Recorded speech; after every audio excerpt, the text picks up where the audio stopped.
Hello friend. I want to tell you about the Alfa Romeo GT car.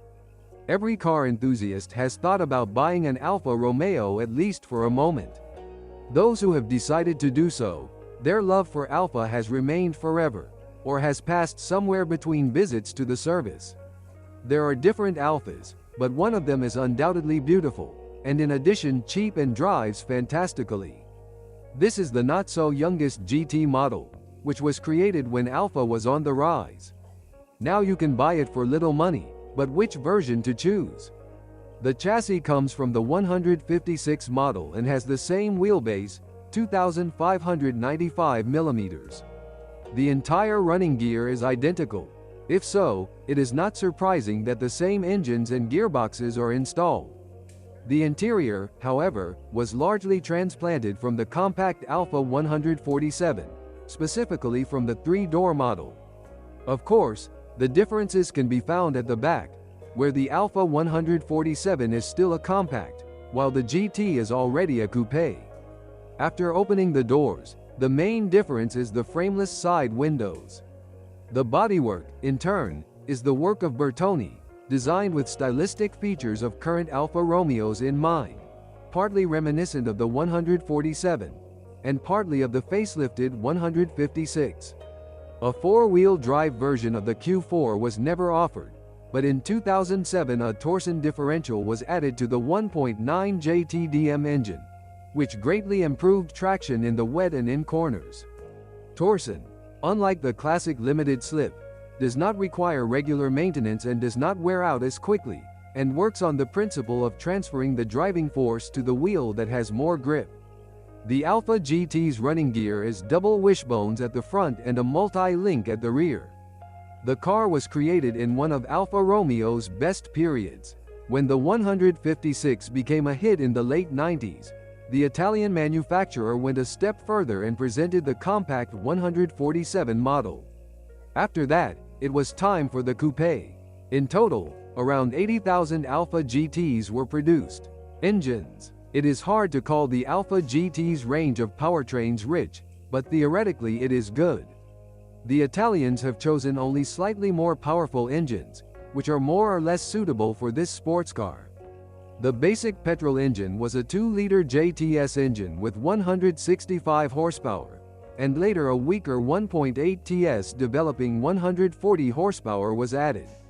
The difference between the JTS and the TS is that the TS engine has indirect injection and 2 spark plugs per cylinder, while the JTS has direct injection and 1 spark plug per cylinder. The cherry on the cake was the engine known from the 147 and 156 models in the GTA version, the iconic 3.2 V6 engine with 240 hydrogen phosphide, created by the legendary Giuseppe Busso. Although the Alfa GT did not appear in the sports version of the GTA like its sisters, it was their equivalent with this engine. It was a sign of the times that diesel engines also found their way under the hood of the GT. These were the 1.9 JTDM with 150 and 170 HP. The 5-cylinder 2.4 JDTM was not installed at that time, as it would probably have fit the character of the Alfa GT better than its 4-cylinder, less powerful brothers. The dilemma for people who want to buy an Alfa Romeo GT is choosing the drive unit, because each of them has its advantages and disadvantages, and none of them fits perfectly. In this video I will try to suggest which engine will be better. Which engine to choose? We'll start with that key area of engines. Potential buyers usually face a choice that looks something like this. Choose a 4-cylinder TS or JTS petrol engine. Unreliable, not very economical in the city, but reasonably suitable for the character of the car. Light petrol, and without high, unexpected expenses such as a dual-mass flywheel, expensive injectors or a turbocharger. Choose a JTDM diesel engine. It does not fully match the nature of the car, providing good, 150 hydrogen phosphide, or very good, 170 hydrogen phosphide, performance with relatively low fuel consumption, but relatively high unit costs in the event of a serious failure. The disadvantages also include the nature of the engine that is not suitable for city driving and short distances. Choose the V6 and enjoy reliability, high performance and a beautiful sound, but pay dearly for fuel, especially in city use, and struggle with a relatively heavy structure suspended on the front axle, which causes an unfavorable weight distribution. Theoretically, the best source of power is the V6 engine. It is a very refined design with indirect injection, developed according to traditional methods, without any downsizing tricks. It does not surprise with unexpected failures. There are no typical faults that can cost a lot. It is also difficult to talk about typical failures, since there are few cars with this engine on the market.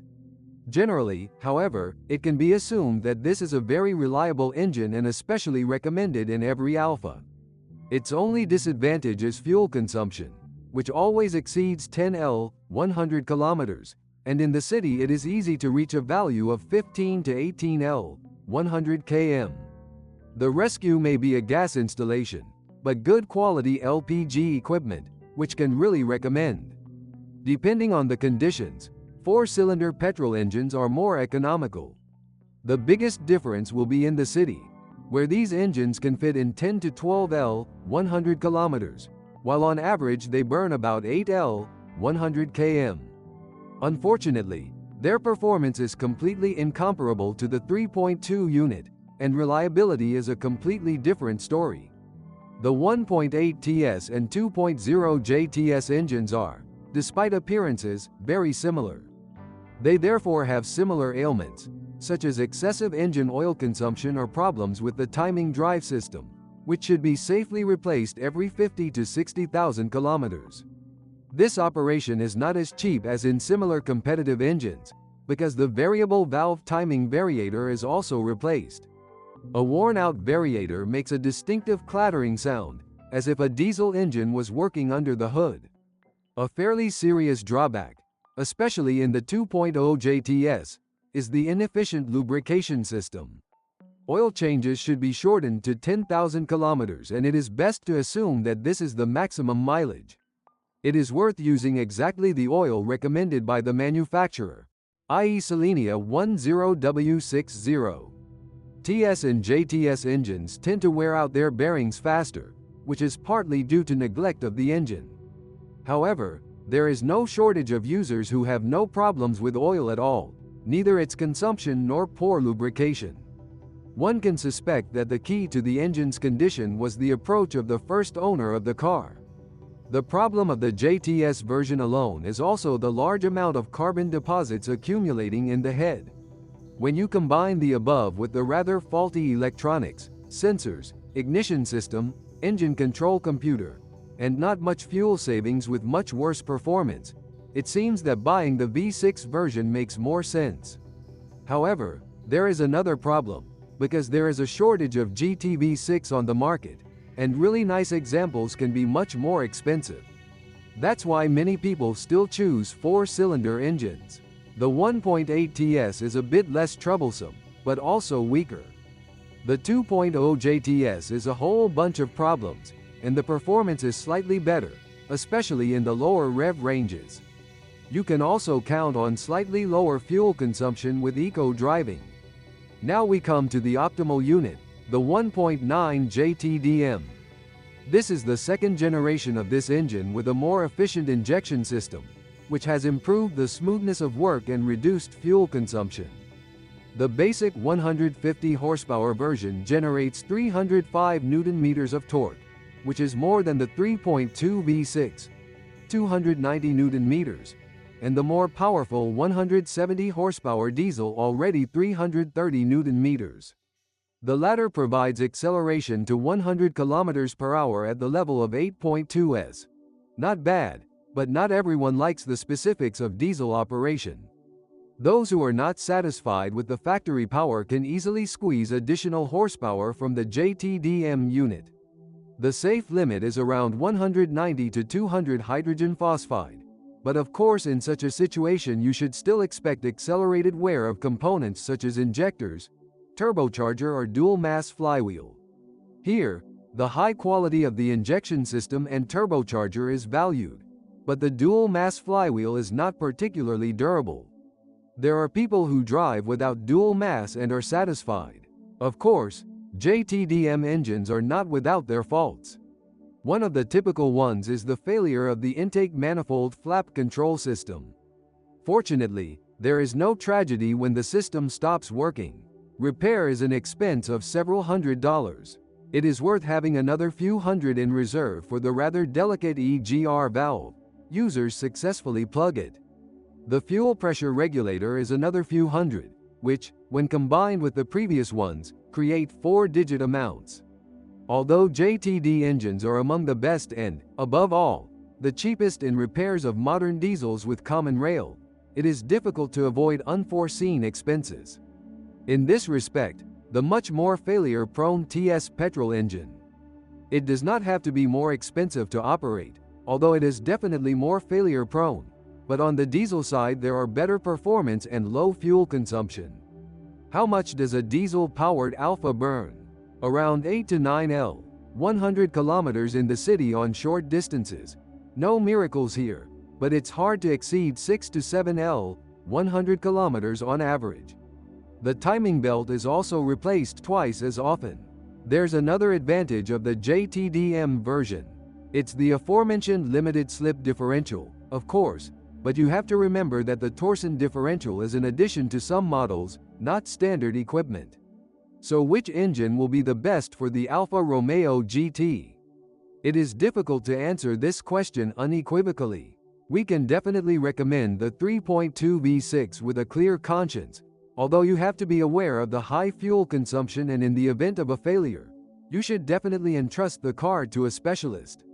The JTDM diesel is a well-known engine, so servicing will not be a problem, and the access to parts is excellent.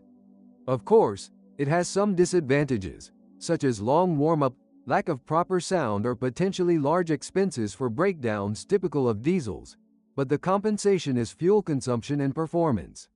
I do not recommend the TS and JTS versions, unless the car is from the very end of production with documented, really low mileage. What's broken?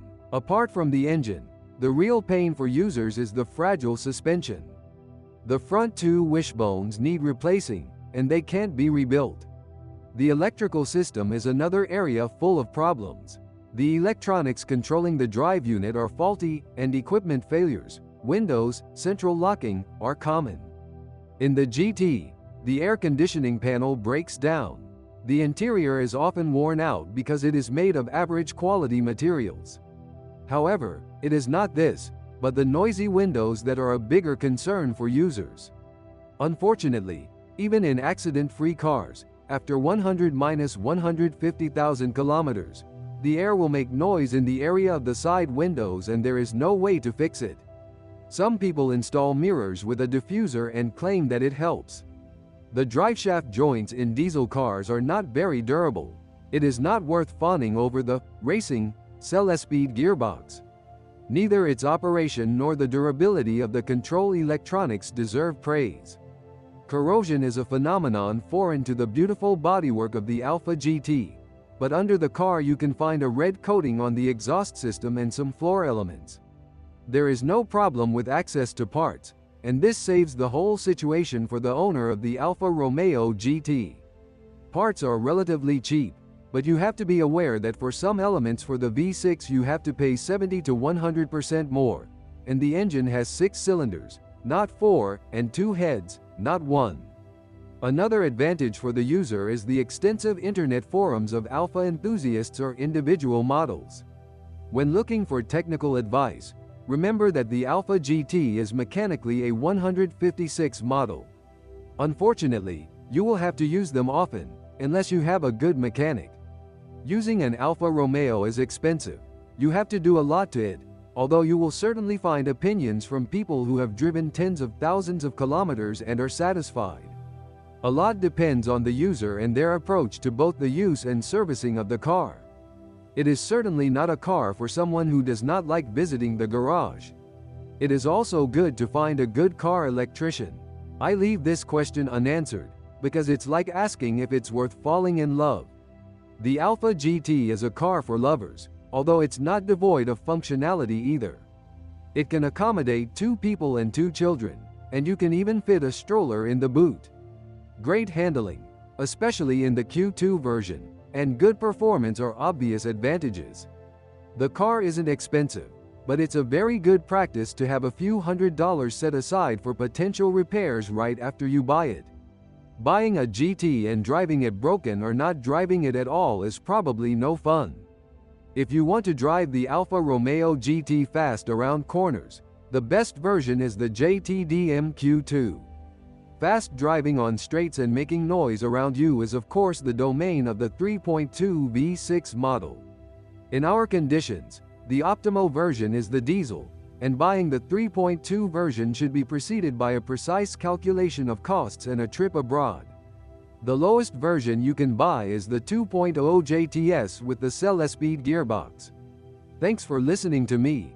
Don't forget to subscribe to the channel and rate my video. If you know of any problems with this car that I haven't mentioned, be sure to write about them in the comments. I have good news for you. Now, if you are planning to buy a used car, or learn more about your car, you no longer need to search for the information you need on the internet. We have collected everything in one place for you, on the website carme.pro. Here you can find out everything about the car, what breaks and at what mileage, any problems with engines, chassis or gearboxes, which trim levels are better not to mess with, and how not to lose money buying a used car. You will learn all this on carme.pro.